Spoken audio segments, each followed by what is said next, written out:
Hola a todos nuestros oyentes, soy Elios Caliendres. Y yo, Heimar Bastardo. Y esto es Espacio Seguro, un programa creado para compartir las últimas novedades internacionales con respecto al COVID-19, estrategias y acciones implementadas por los países para vencer esta terrible pandemia. Hoy hablaremos de Nueva Zelanda, una nación que ha sorprendido al mundo por ser una de las primeras en levantar las restricciones. Pero, ¿sabemos cómo lo hizo Elioska? Claro que sí. Debemos conocer que el primer caso fue reportado y registrado el 28 de febrero del 2020 y desde ese día la primera ministra Jacinda Ardern ordenó que todo viajero de origen nacional o extranjero debía ponerse en cuarentena por 14 días, sin excepciones. Además, vetó a los cruceros. Una medida difícil para un país muy vinculado al turismo. Vale la pena mencionar que es así como el 15 de marzo, cuando tenía solo 100 casos confirmados y ninguna muerte, el gobierno liderado por Ardern decide cerrar sus fronteras a los viajeros extranjeros, implementando un sistema de alerta de 4 niveles, en los que básicamente nadie podía dejar su casa, a menos de que uno de sus habitantes saliera a comprar víveres, medicinas o acudir al médico. Solo estaba permitido hacer ejercicio o movilizarse dentro de la propiedad.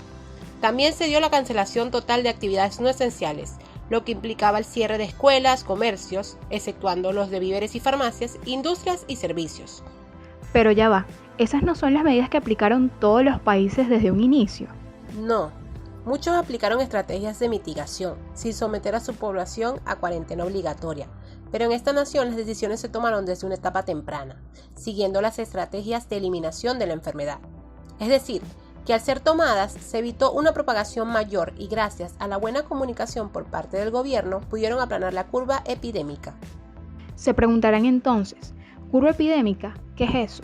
Una curva epidémica es una representación gráfica donde se registra el número de casos, en este caso de COVID-19, y el tiempo en el que se presentan con relación al primero.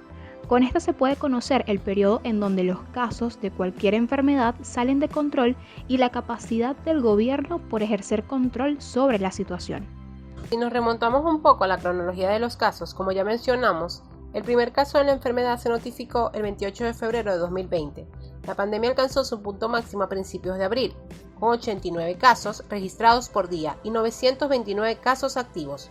Para el 21 de octubre de 2020, había un total de 1.912 casos, 1.556 confirmados y 356 probables, 25 fallecidos a causa del virus, registrándose entonces casos en las 20 áreas de la Junta de Salud del territorio nacional.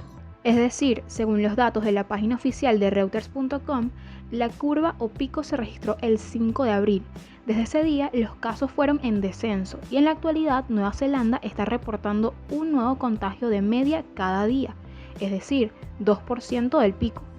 Pero Elioska, ¿el gobierno continúa con las medidas, el confinamiento y el cierre total de sus fronteras? No realmente. Desde el inicio se introdujo un sistema de alerta de 4 niveles para gestionar el brote. El nivel de alerta se estableció en el nivel 2, pero el 23 de marzo del año 2020 se elevó al nivel 3. A partir del 25 de marzo el nivel de alerta se trasladó al nivel 4, lo que significó un bloqueo a nivel nacional. Para el 27 de abril, el nivel de alerta volvió a bajar al nivel 3, levantando parcialmente algunas restricciones del confinamiento, y bajó al nivel 2 el 13 de mayo. Es así como, desde ese día al 8 de junio, el resto de las restricciones de cuarentena se fueron eliminando, excepto los controles fronterizos.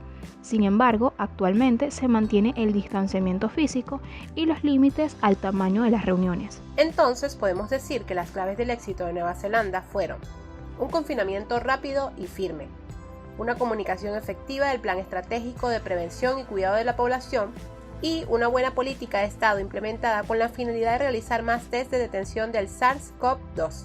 Ya va, explícame lo de política, que eso de verdad no lo entiendo. Es fácil. Entre finales de marzo y principios de abril, procesaron hasta 8.000 pruebas diarias, una de las tasas de prueba per cápita más altas del mundo, siguiendo las recomendaciones de la Organización Mundial de la Salud sobre las pruebas masivas. Además, implementaron un buen rastreo de casos, pieza clave para limitar el número de muertes. ¿Cómo así? Bueno, que durante el confinamiento, el gobierno rastreaba los casos, para así localizar fácilmente a las personas que necesitaban aislarse. Además, advertir a las personas que tuvieron contacto con ellas. Y yo pensaba que el simple hecho de ser una isla ya los había ayudado demasiado. ¿Por qué lo dices? Este país tuvo el mar como escudo contra el coronavirus, porque al ser una isla, el gobierno pudo tener mayor control sobre quién puede ingresar en comparación con otras naciones con grandes fronteras terrestres. Además, también posee una densidad de población relativamente baja, lo que significa que el virus no puede viajar tan fácilmente a través de la población, ya que se encuentran menos personas entre sí. ¿Y tenemos información sobre los fondos implementados por el gobierno a nivel económico? Por supuesto que sí.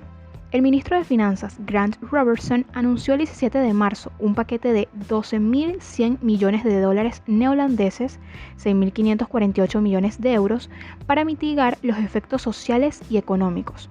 Por su parte, el Banco Central anunció el 16 de marzo una bajada histórica en los tipos de intereses, pasando del 1% al 0,25%, que se mantuvo durante los posteriores 12 meses para intentar paliar los efectos económicos negativos derivados del virus.